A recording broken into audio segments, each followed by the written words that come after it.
Psychological barriers to sport and participation. There are various barriers to sport, some physical, some emotional, some motivational, and some a result of time. Examples of physical barriers include injury and disability. They quite literally stop you from doing exercise because you can't, otherwise you'll make that injury or disability worse, or you can't physically complete those movements. Emotional barriers include fear of injury, failure, and embarrassment. You might be worried about what other people are going to think of you participating. You might be worried about the reception you receive after you lose a game, so that might be from the crowd. And you might be worried about hurting yourself, so is that especially likely in things like rugby or boxing. Motivational barriers include a lack of commitment or motivation. So obviously that's pretty self-explanatory. If you can't commit to something, you're not going to be going to it regularly, meaning that you're not participating fully. And if you're not motivated, you're not going to want to get up and get out and participate. Lastly, then, time barriers might be other commitments such as work, friends, or family. So if you have a job, then you can't be participating in exercise while you're in your working hours. And those working hours might be long, and then you've got other things to do around that.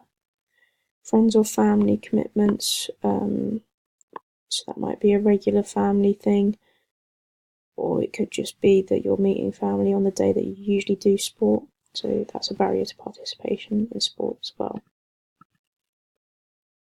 There are 3 participation models: health belief model, theory of planned behaviour, and trans-theoretical model.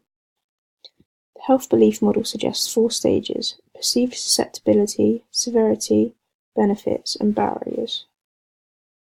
Perceived susceptibility is the person's assessment of the likelihood of them getting the given condition. Perceived severity is the person's perception of how severely they would be impacted by the condition. Perceived benefits is the person's belief in how effective the advised medicine or action will be in preventing or reducing the problems of the previously mentioned condition. Finally, perceived barriers are the person's perception of the difficulties they would face in taking action, both physical and psychological. An example of how the model works is an individual might be told to exercise more by a doctor and to eat less fatty foods as they're becoming overweight. The individual might disregard this advice as they don't think it's likely. The individual also doesn't believe the effects of them being overweight are that severe. Despite knowing there are benefits to exercising, the individual doesn't want to lose the benefits of eating the foods they enjoy and doing other activities at home instead of exercising. They don't believe the exercise will have that much of an effect. They also feel they wouldn't have the time to exercise as they're working a lot of the time. This is the perceived barrier in the scenario. The client therefore doesn't participate. In opposition to this, someone might be told the same thing.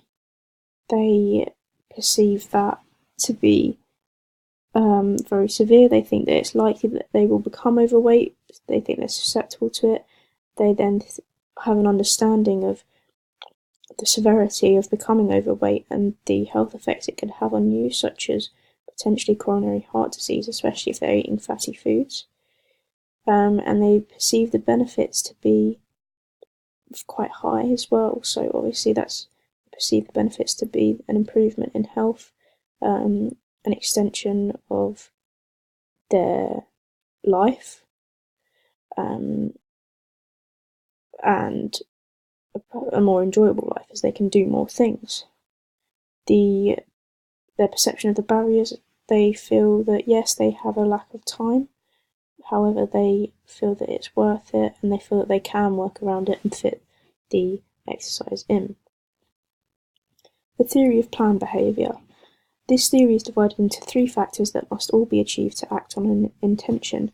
You must have a positive attitude towards starting exercise, as well as the support of others. It's unlikely for you to participate in something that people don't agree with or support you in. This is the subjective norm. And you must also have perceived barrier behavioural control. This means you must tolerate how easy or hard it will be to make that change. All three of those factors must be in place for you to have an intention to do it. This intention leads to you acting on it and beginning that exercise or behaviour. An example of this theory might be someone wanting to start playing tennis. They have a positive attitude towards the sport as they enjoy watching it on TV and they want to start participating themselves. The individual's parents and friends also watch tennis, so they support them in their decision to play. The individual knows this might be difficult as they haven't played in years. However, they understand they just want to play for fun, so will happily take on any challenges to participation. All three factors are present in this scenario, so the intention and behaviour can occur. The trans-theoretical model. This model is broken down into a cycle. Pre-contemplation followed by contemplation, then preparation, then action, maintenance, and finally termination. The pre-contemplation stage is when you aren't ready and are unlikely to engage or change. Contemplation is when you begin the process of getting ready. You understand that a change is needed. Preparation is when you are ready to engage and begin to take steps to improve.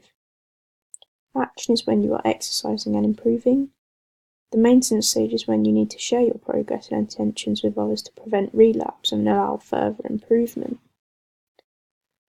The final stage is termination. This is where you've given up and are no longer bothered about it. An example of the model is an individual who is unfit and doesn't participate in sport. The individual then decides they need to make a change. Their friends go for runs every day and have encouraged them to do the same. The individual then purchases some running shoes, financially investing themselves into the exercise. They are ready to begin. Next, they begin to run for 20 minutes a day. This is the action phase. They begin to run 30 minutes a day after a couple of weeks, also running with a friend now. That's maintenance. After a few weeks of that, they begin to run less regularly, making excuses to their friend, as they've become unmotivated and have lost enjoyment. Finally, they stop running altogether. This is termination. So we did a survey and questioned people, a general audience, to get a better understanding of participation and the barriers to participation. The questions from my survey are shown here. I can evaluate the answers to the questions and get a better understanding by relating it to the theories that I previously mentioned. The theory of planned behaviour suggests that you must have all three factors of attitude, subjective norm, and perceived behavioural control before you can act on intended behaviour. 100% of the participants in my survey said that they thought the main psychological barriers to exercise were embarrassment or judgment. 50% said embarrassment and 50% said judgment. This relates closely to the theory of planned behaviour, as it implies that individuals fear going against the social norm. They are fearful of being judged and embarrassed as a result. This theory is supported further by the fact that participants implied that the other two of the three factors were not the issue in society, evidencing further that you must have all three factors to reach intention. For example, all of the participants that were questioned said they had a positive attitude towards exercise for whatever reason. 75% felt it was good because it keeps you healthy and fit, and the other 25% felt it was good for your mental health as it makes you feel good about yourself. Therefore, the attitude factor is evident. The presence of perceived behavioural control was also evidenced by the participants. 100% of participants said that they would consider advice from a doctor to exercise, showing that they wouldn't find it too difficult to make that change. Furthermore, this all provides evidence to the theory of planned behaviour that suggests that all three factors must be present for individuals to participate in exercise. The health belief model suggests you must perceive the issue to be severe for you to take action.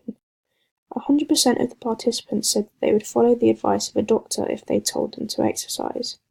75% of the participants also said that they believed the severity of not exercising would be between 6 to 8 out of 10, suggesting they perceive them to be severe. The 75% of participants that said this all participate in exercise, showing that a belief in the severity of a health factor results in participation to prevent the negative effects and achieve the health benefits of exercise. This was the only data from the survey that related closely to this model. Perhaps this could have been a fault of the questions in my survey, as I wasn't asking enough questions that could be linked to the model. However, overall, the health belief model can be evidenced through the participants as their answers correlate with the stages of the theory.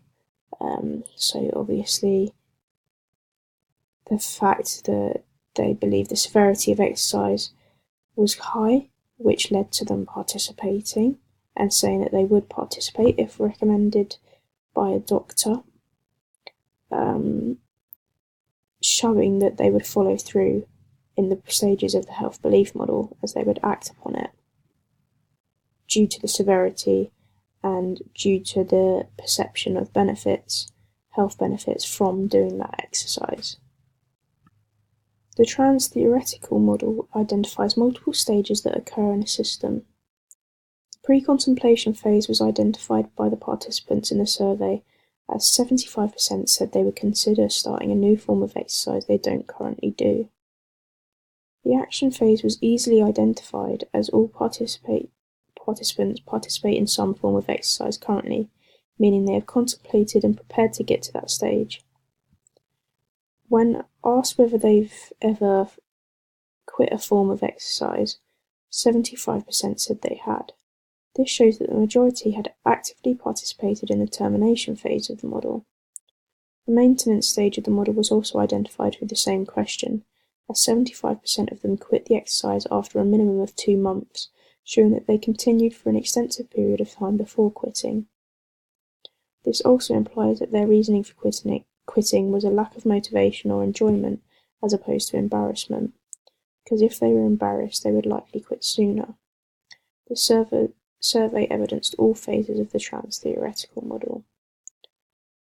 The main question that showed evidence towards the barriers to participation was a literal question asking whether the participants, what barriers they believed were present in society to participation in sport and exercise.